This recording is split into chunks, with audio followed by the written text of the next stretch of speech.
폴리스의 형성과 발전 들어가도록 할게요. 여기에서 나오는 폴리스라는 말은 얘들아 우리가 경찰할 때 폴리스가 아니야. 스펠링이 달라. 이 폴리스라는 건 무엇이냐? 도시국가라는 의미야. 도시국가. 국가는 국가인데 국가가 하나의 도시 규모 정도로 다 작아. 이런 도시국가가 그리스 본토에서 군데 아주 많은 개수가 여러 개가 만들어지더라는 거야. 이 폴리스들이 등장한 게 언제다? 기원전 8세기경 무렵부터였다. 자, 그렇다면 이제 재밌는 사실. 아니, 이 지역은 그리스 민족이라고 불리는 하나의 민족이 대부분의 지역에 살고 있었어. 그럼 다른 지역의 역사, 뭐 서아시아도 그렇고 인도도 그렇고 우리나라 역사를 봐도 뭔가 이렇게 왕 한 명이 강력하게 중앙집권 체제를 형성하면서 거대한 국가를 다 만들어가잖아요. 그치? 근데 왜 여기는 하나의 국가가 만들어지는 게 아니라 여러 개의 폴리스들이 만들어지게 되느냐. 이게 지형 때문이야. 이 그리스 지역의 얘들아 지형이 되게 좀 그지 같아. 무슨 말이냐면은 산지가 너무 많아. 지형이 험하다라는 거야. 뭔가 강력한 왕 중심으로 이렇게 중앙집권 체제의 국가가 만들어지려면 뭔가 이렇게 넓고 평탄해가지고 그래서 사람들이 좀 교류하기도 좋고 그래야 왕이 통치하기도 좋고 그래야지만이 왕국이 만들어지게 되는데 얘네들은 뭐 이쪽 사람들 좀 사는 마을이 있고 이쪽 마을인데 중간에 거대한 산지가 있어. 그럼 이 두 지역은 사실은 통합되기가 참 힘들다라는 거죠. 이런 지형적인 어려움 때문에 이쪽에 도시국가 하나, 저쪽 산 너머의 도시국가 하나, 저쪽 산 너머의 도시국가 하나 이렇게 군데군데 폴리스들이 등장을 하게 됐다라는 거야. 같은 민족이었음에도 불구하고. 알겠지? 자, 폴리스가 그래서 만들어진 거구나. 자, 근데 이 대부분의 폴리스들은 굉장히 비슷한 구성을 가지고 있었습니다. 폴리스들의 유적지를 조사를 해봤더니 하나의 폴리스가 있잖아? 그럼 하나의 폴리스에는 중심부에 좀 높다란 언덕 같은 게 있어요. 언덕이 있는데 그 언덕은 중심부에 위치를 하고 있고 그 폴리스의 사람들이 믿는 신이 살고 있다고 믿으면서 이제 신전, 엄청나게 거대한 건축물을 만드는 거지. 폴리스의 중심부에 위치하는 신전이 위치하고 있는 언덕을 뭐라고 부르냐면은 아크로폴리스라고 부릅니다. 언덕이라는 뜻이야. 그 다음에 이 아크로폴리스라고 불리는 언덕의 주변으로는 이제 굉장히 넓은 광장 같은 게 있어요.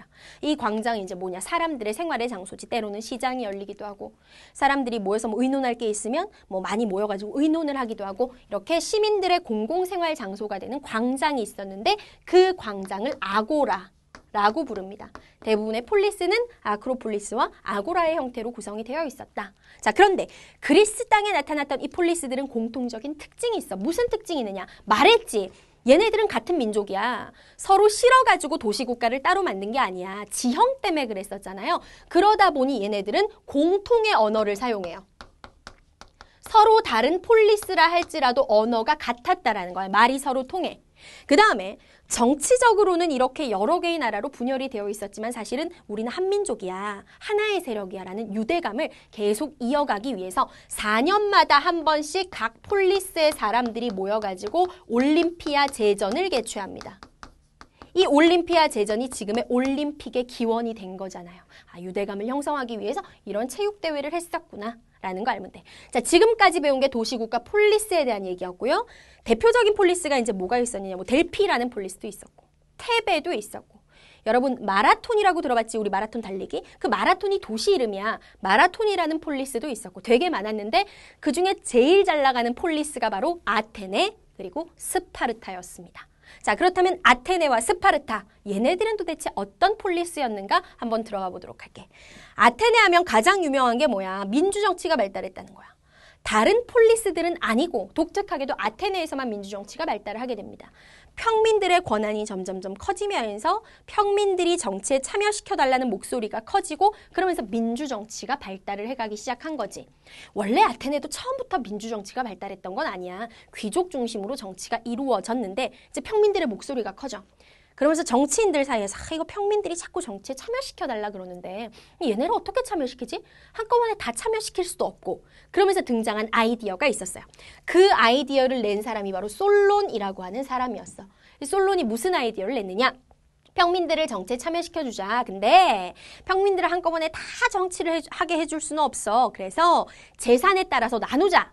재산이 많은 평민이 있고 재산이 적은 평민이 있잖아.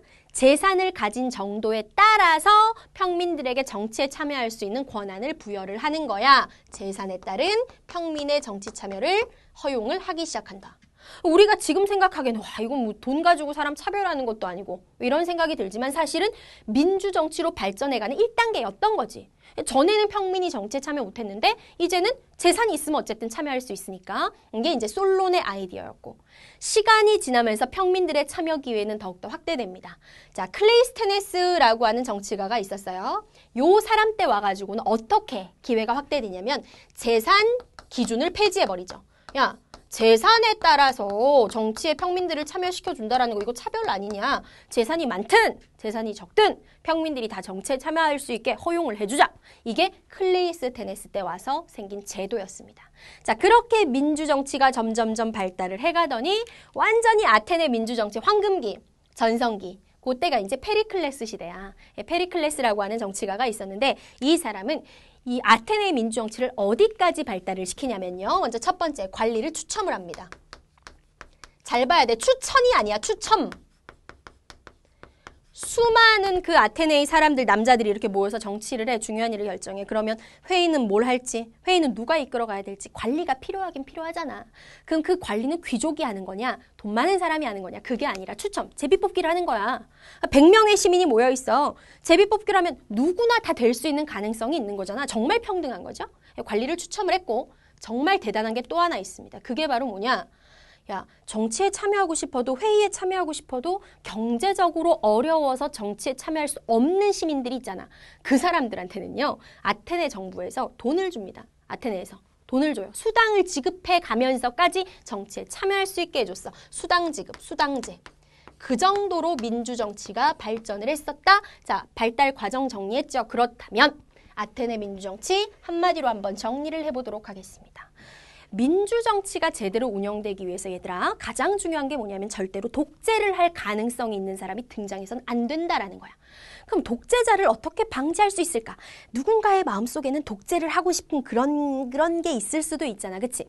독재자를 막아내기 위한 제도가 하나 있어요. 밑줄. 그 제도가 도편추방제. 도편추방제가 뭐냐면 자, 도자기, 편, 깨진 조각, 파편. 도자기가 깨진 조각에다가 투표를 해. 사람들이 거기다 이렇게 쓰는 거야. 누구 이름, 철수, 만수, 독재자가 될 것 같다 싶은 사람이 이렇게 이름을 써요. 왜 종이를 냅두고 도자기 그 파편에 써요? 왜냐하면은 종이가 없었던 시대니까. 그래서 도자기 깨진 조각에다 이름을 써서 가장 많은 표가 나온 사람을 10년 동안 아테네가 아닌 다른 국외로 추방을 시켜버립니다. 이게 도편 추방제, 독재자를 방지하기 위한 제도였고, 그 다음에 이제 두 번째, 그렇게 해가지고 민주정치가 발전을 했는데 여기서 유의할 사실이 하나가 있어. 그러면 아테네에 살고 있는 모든 사람이 다 정치에 참여했다는 얘기냐? 그 말이 아니야. 누구만 참여가 가능하냐면 성인 남성만 참여가 가능해요. 평민 이상의 신분을 가진 성인 남성만 참여가 가능하다는 겁니다. 즉, 이 말은 누구는 절대 정치에 참여할 수 없냐면 여성, 여자는 정치 참여 못해요. 올림피아 제전도 여자는 구경도 못했어요. 그 다음에 노예들, 정치 참여 못하고요.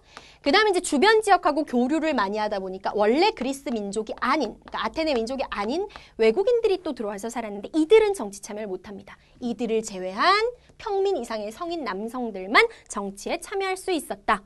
어쨌든 이 고대 사회 다른 데서는 볼 수 없었던 아테네만에 뭐가 있었다라는 사실을 우리는 알 수 있다. 민회 중심의 직접 민주주의가 발달한 독특한 폴리스였다라는 사실을 우리는 알 수 있다.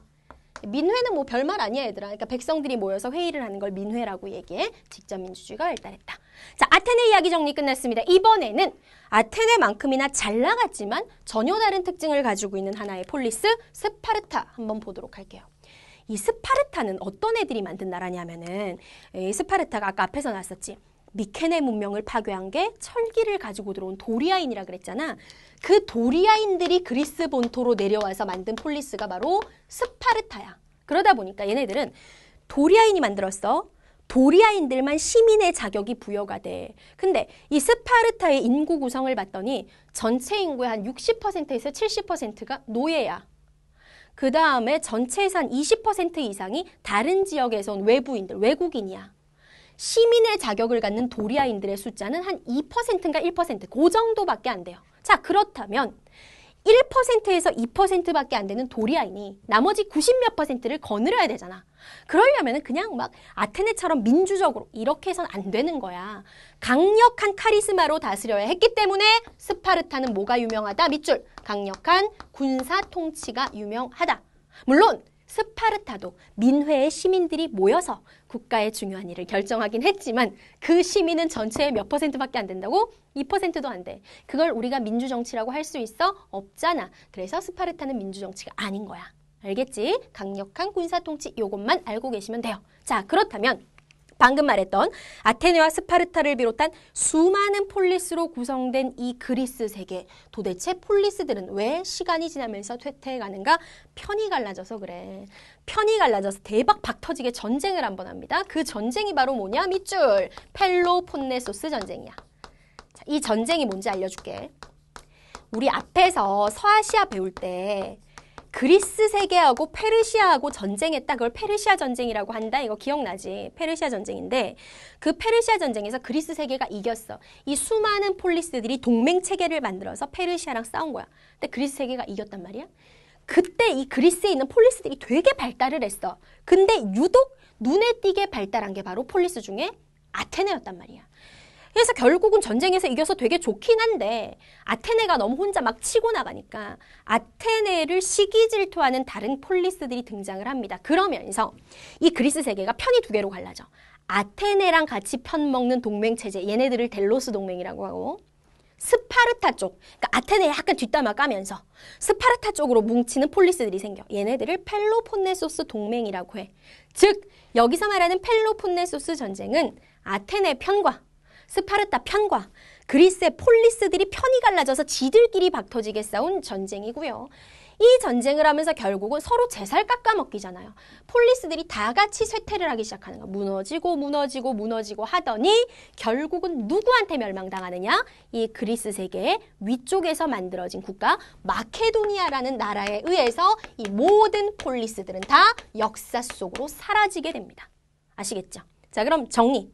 그리스 세계는 누구한테 멸망당한다? 마케도니아한테 멸망당한다. 그리고 유럽의 역사는 이제 마케도니아의 역사로 이어지는 거야.